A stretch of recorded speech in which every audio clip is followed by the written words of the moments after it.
Hello world, it's Austin. Let's talk about being transgender and Christian.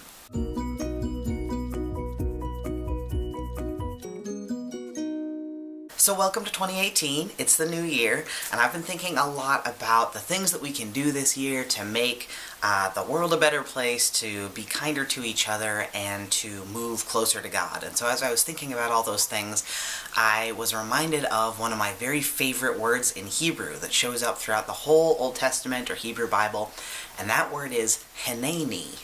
So Hineni is a sort of a compound word. It's kind of like if you've ever studied Spanish, or I think this is true of French, although I've never studied French, or Italian, or something like that, where you have one word that you modify the end of to mean, to like direct it toward like another person or towards yourself or something like that. So Hineni is a word that means, here I am. And the interesting thing about Hineini is that when you break it down into sort of the root parts of the word, what you're actually saying, like literally, if you wanted to translate it literally, it's, behold me. And people use this in the Bible a lot when somebody is calling to them, most of the time when God is calling to them, and their response is, here I am. So I want to give you a couple of examples. The first one here is from Genesis chapter 46. It's the beginning of chapter 46. So we've got the character of Jacob, or Israel here. So like Abraham, Isaac, Jacob. He's sort of the last one in that trilogy, the famous trilogy of the Old Testament. So here's what happens in chapter 46. So Israel set out with all that was his, and when he reached Beersheba, he offered sacrifices to the God of his father Isaac. So God spoke to Israel in a vision at night and said, Jacob, Jacob. Here I am, Jacob replied.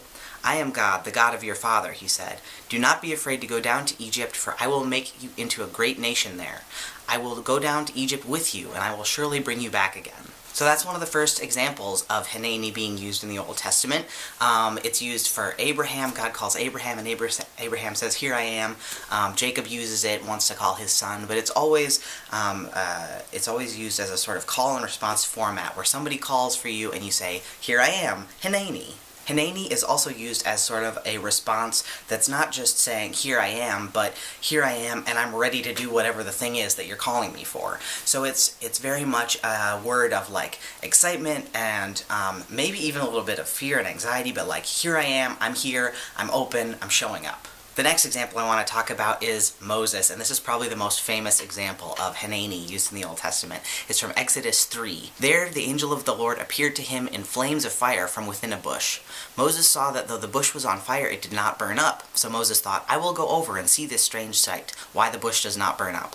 When the Lord saw that he had gone over to look, God called to him from within the bush, Moses, Moses. And Moses said, here I am. With Israel or Jacob, we saw God calling to Jacob, and Jacob saying, here I am, and kind of already knew what was going on. With this story in Exodus with Moses, we've got God calling to Moses, and Moses being like, I have no idea what's going on, but still answering, here I am, and showing up. The next story is one that I love because it's the story of God speaking to a kid.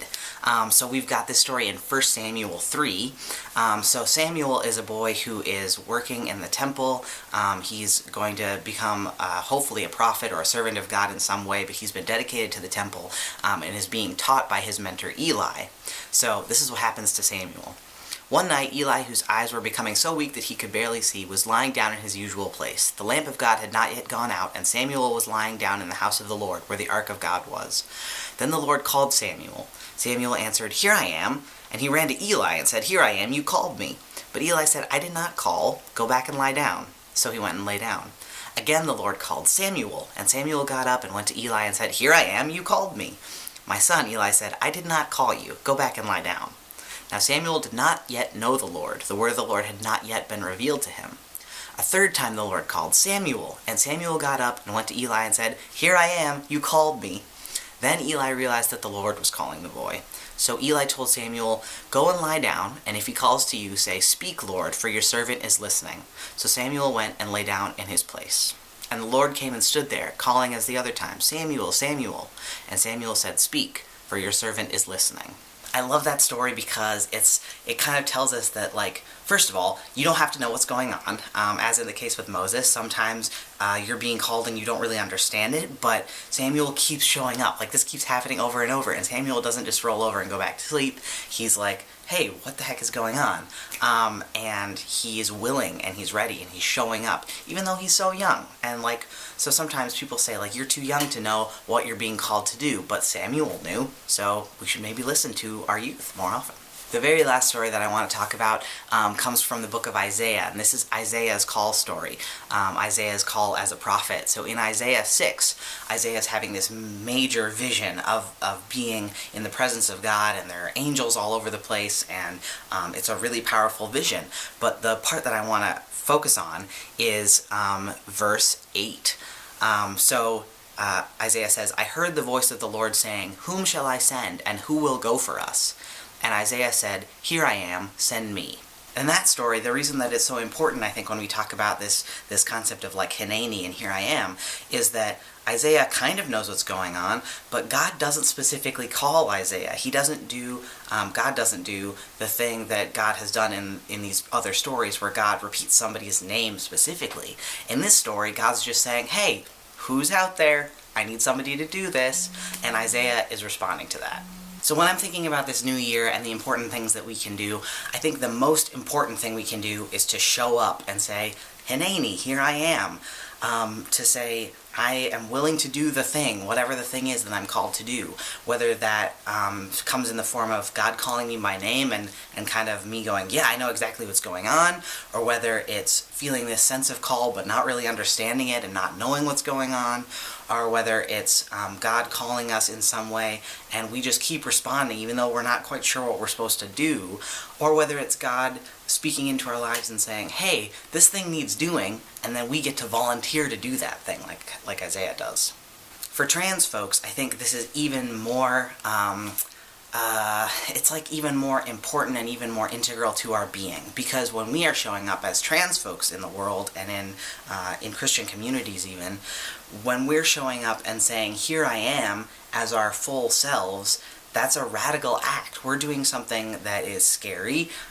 Coming out is scary, and talking about our gender identity can be scary, but we're doing those things and we're showing up and saying, here I am, or in the sort of other way of translating this verse, or this word, we're saying, behold, me, this is who I am.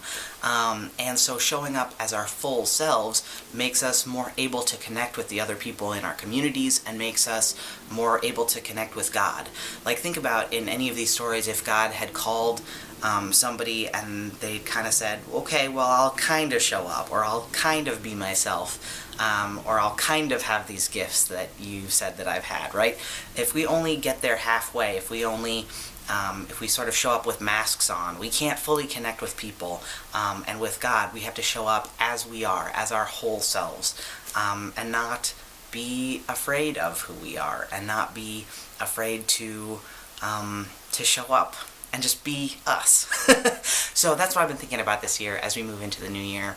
I hope that you get a chance this year to be your full self in community with others and in relationship with God. It makes me so sad when people feel like they have to hide who they are from God, because God already knows. Like, to have this relationship with the creator of the universe and to think like, well, I have to hide my gender identity from God, or I have to hide my feelings from God, or God can't know. Like, God already knows, and God already loves you. So showing up when God calls us to the work that God calls us to do, I think that's a pretty good resolution for the new year.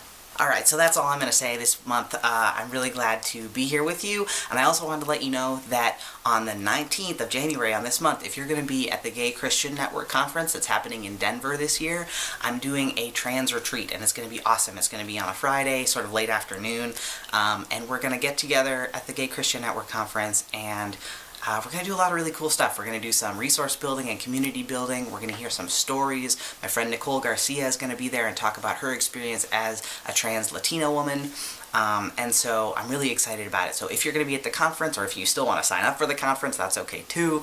But it's the weekend of January 18th through the 21st, and the retreat is on the 19th. So definitely check that out. I'll put a link below. And of course I want to say thanks to all of my patrons over at Patreon. You all are wonderful. I posted some stuff last month about, I posted a lectionary post about the phrase, the light shone in darkness and the darkness could not overcome it, or comprehended it not. So if you want to read that, it's over on the Patreon page. There's an extra video over there about books you should read in 2018. So thanks to everybody over at Patreon, especially thanks to Emily and Sebastian, who are the two supporters that helped make this video happen. So thank you so much, and we will talk to you again next month. Peace everybody, and Happy New Year.